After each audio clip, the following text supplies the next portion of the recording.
Hello everyone and welcome back to another book review. Today I am going to be reviewing a comic book. This is a rendition of the Epic of Gilgamesh, which is one of the oldest pieces of literature in the world, and it was really interestingly done in a comic book format that stayed very true to the original by a father and son team by the name of Kent Dixon and Kevin Dixon. So this is what the cover looks like, and it is, as mentioned, in comic book format. And I do want to start off just by saying that there are some adult themes in this story. So just because it's a comic book doesn't mean it's necessarily for children. So just keep that in mind if you are purchasing it. But the Epic of Gilgamesh is a story which follows our hero, Gilgamesh. He winds up befriending a wild man and taming him, a man by the name of Enkidu. They have some adventures, but Enkidu eventually dies, which leads Gilgamesh to question the meaning of life and mortality. He goes on a journey to meet the man who survived the flood, very reminiscent and a lot of parallels to the Noah story.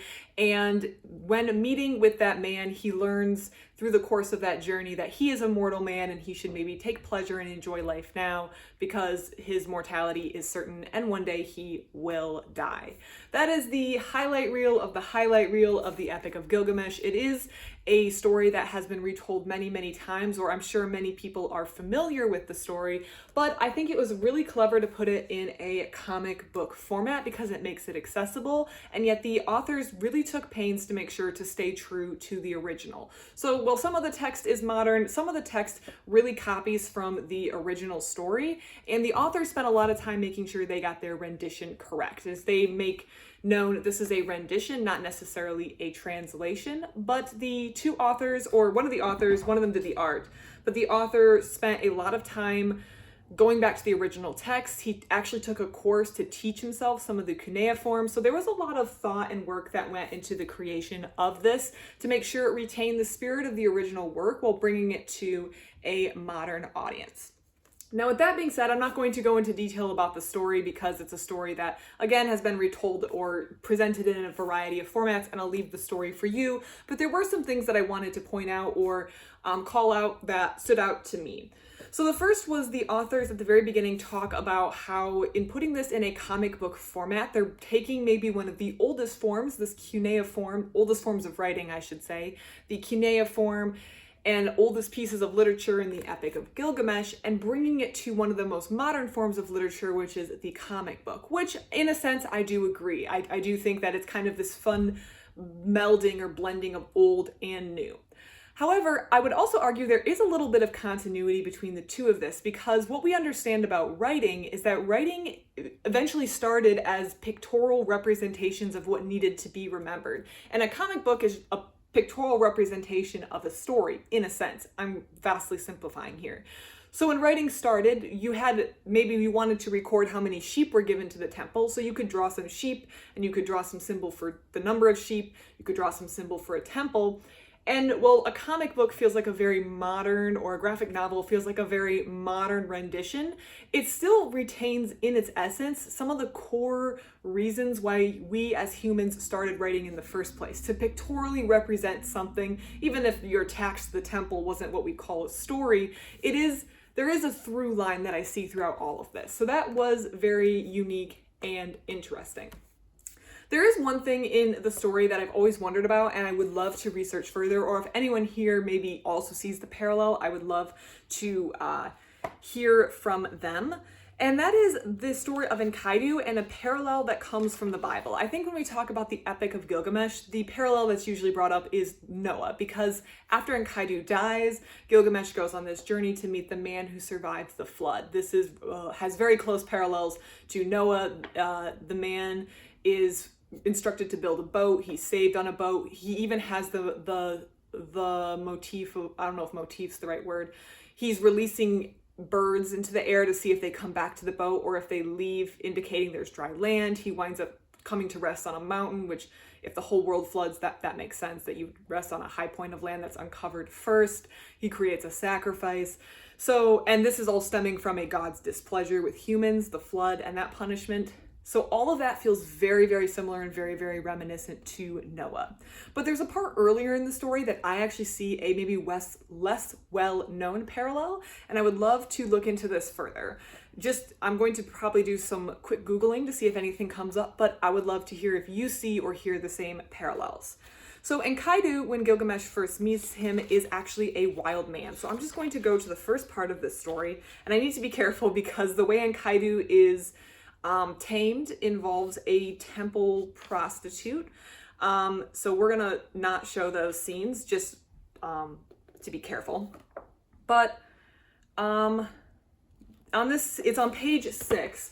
There is this scene showing Enkidu, and Enkidu is this wild man. So I'm just going to read some of these sections, talking about a goddess who's going to make a human. He says, or the story says, she spat on her hands, pinched off the clay, and cast it on the treeless plains, and then kneaded this lump into, it looked more like Ninurta, god of war. The god of planting, too, primitive and shaggy, before men had ceased to eat the dirt. This man was hairy as an ape. Hair ran down his back in waves, a woman's flowing tresses, or like a mane, so thick it swayed like fields of corn and lay matted on his chest and arms.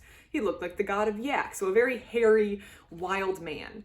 His dress was crude and coarse as shepherd's, though no shepherd he, ignorant of people and their feasts, no digger of roes, nor any need to herd a flock, nor idea how.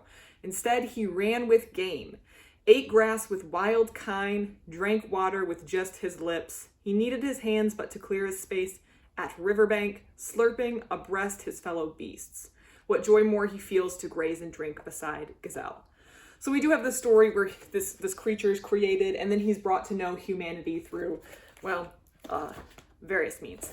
But there's a parallel here to a story that is actually repeated in the Bible, and that's in Daniel 4, which I will just read this section, and I'll leave it up to the reader to determine if there is a parallel here, because I see one. This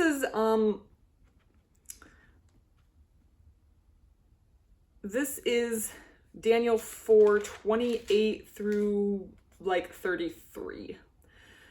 All this happened to King Nebuchadnezzar. 12 months later, as the king was walking on the roof of the royal palace of Babylon, he said, "Is not this the great Babylon I have built as the royal residence by my mighty power and for the glory of my majesty?" The words were still on his lips when a voice came from heaven. "This is what is decreed for you, King Nebuchadnezzar. Your royal authority has been taken from you. You will be driven away from people and will live with the wild animals. I'm losing this. You will eat grass like cattle. 7 times will pass by for you until you acknowledge the Most High is sovereign over the kingdoms of man and gives them to anyone he wishes." Immediately, what had been said about Nebuchadnezzar was fulfilled. He was driven away from people and ate grass like cattle. His body was drenched with the dew of heaven until his hair grew like feathers of an eagle and his nails like the claws of birds. And then it goes on to say that King Nebuchadnezzar repents. So I see a lot of parallel. Of course, there is something different. Instead of a man being created, it's Nebuchadnezzar, a king, being humbled. But I do see a parallel there, and I do wonder if it's a like a written convention. I've read some books that talk about there's a lot of linguistic or literary conventions that were just used in that Near East area, which is why we get some of these parallels. Maybe it's a common theme for a man to be wild in this manner and then brought back by some power or reason.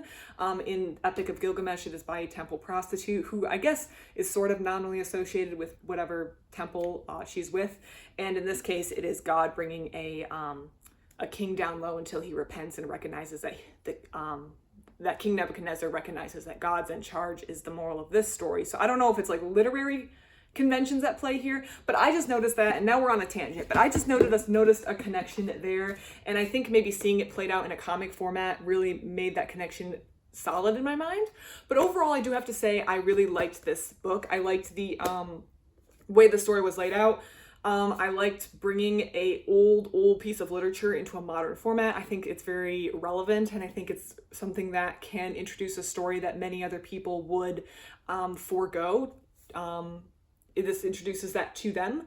I think that by putting it in a comic format, some of the stilted language or outdated literary conventions can be overcome, and we have a very modern reading or story without losing the essence of the story or the parts that make it really ancient. So overall, I do highly recommend. I thought this was a good book and a good retelling. And if you're looking for a comic retelling of the Epic of Gilgamesh, maybe you have some high school students, read through it to make sure it's something your school would approve of having. But this was an interesting book, and I do recommend. If you've read this book, please let me know what you think. Thank you so much for watching, and I hope you have a great rest of your day.